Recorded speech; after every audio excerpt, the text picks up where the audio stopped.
大家好，欢迎来到快乐手工。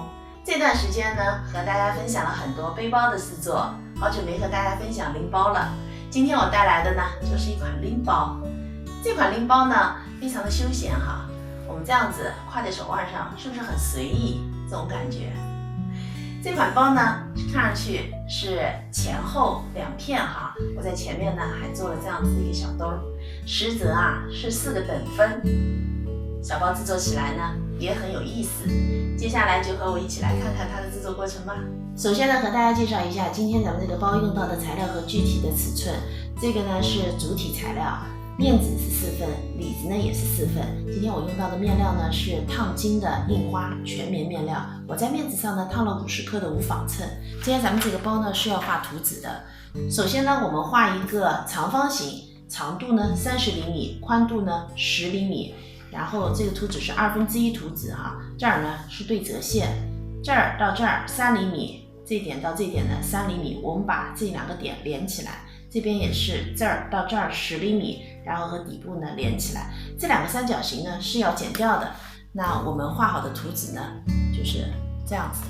这个呢是面纸上口袋的材料，它呢是长度18厘米，高度24厘米。这块材料呢是带口的拼色材料哈，它的长度也是24厘米，宽度呢4厘米。这4片呢是咱们的包带材料，面纸2份，里子2份。在面纸上呢我烫了衬，衬的尺寸呢是长度100厘米，宽度呢3厘米。然后我们需要放1厘米的缝缝。和大家说一下今天这个衬哈，这个衬呢是树枝衬，那也叫帽衬、腰衬，都是它。它呢非常的硬啊。咱们今天这个包的轮廓呢是靠包带来支撑的。今天咱们这个包呢，首先制作的是包带，我们把包带材料的这一端正面和正面相对，然后在这儿呢车一条线。那我们把这4份材料呢两头都这样连上。现在呢我们4份包带材料呢都连接好了。那接下来呢，我们把面纸和里子正面和正面相对，然后整个车一圈，这根也是一样的。现在这一圈呢车好了，这个是里边哈。接下来呢，我们把没有车的这2个边向里折进1厘米，然后呢再对折。对折好以后呢，我们把这条边车一圈。现在呢，我把2根包带都做好了。那咱们这个包带呢，两边都是需要这样子车一个窄边的。车好窄边之后，咱们包带就硬挺很多了。接下来呢，我们把2根包带垂直交叉，然后在交叉这儿车一个方框。2根包带呢，我组合好了。接下来呢，我们开始做面纸上的口袋哈。我们把口袋的材料这样子对折，然后这儿的毛边，我们用这个拼色材料呢，给它包个边。这条包边啊，车好以后，咱们拿出一片面纸材料，面纸材料哪片都行哈，这4片呢是一模一样的。然后呢，我们把它搁在面纸上边，这样子车3条线。这3条线呢车好了，那面纸上呢就有了口袋。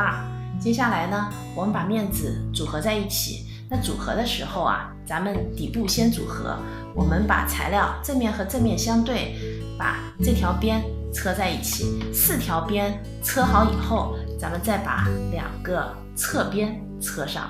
现在面纸呢组合好了，那组合好以后啊，咱们都需要这样子分缝熨烫一下。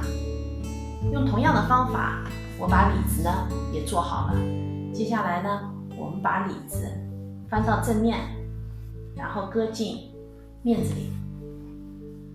里子面纸搁整齐以后呢，咱们包口车一圈，反口呢留在这儿。一圈呢车好了，那我把包呢翻到了正面，然后在这个边上呢车了一圈2毫米的窄边，这样子我们包口就更硬挺了。接下来呢，我们把它和之前做的这个包带组合在一起，咱们这个包的底部呢是一个正方形哈，这个包带这儿也是个正方形，我们把这个正方形对准底部正方形的中心点，把它搁进去。然后这个包带咱们正好是遮挡住刚才我们车的这个侧边。接下来呢，我们把包带的2侧这样子车一圈，车到包口位置，两边是一样的哈。我们你车4条线。现在包带呢车好了，那咱们整个包啊就制作完成了。没车之前我觉得这包带啊挺难车的，后来呢车的时候也和做面子一样哈，我是底部先给车上，然后再车侧边，因为底部先车上了，所以呢也就定位上了。这期视频内容就是这些了，感谢你花宝贵的时间来看我的视频，记得要帮我点赞哦，咱们下期再见。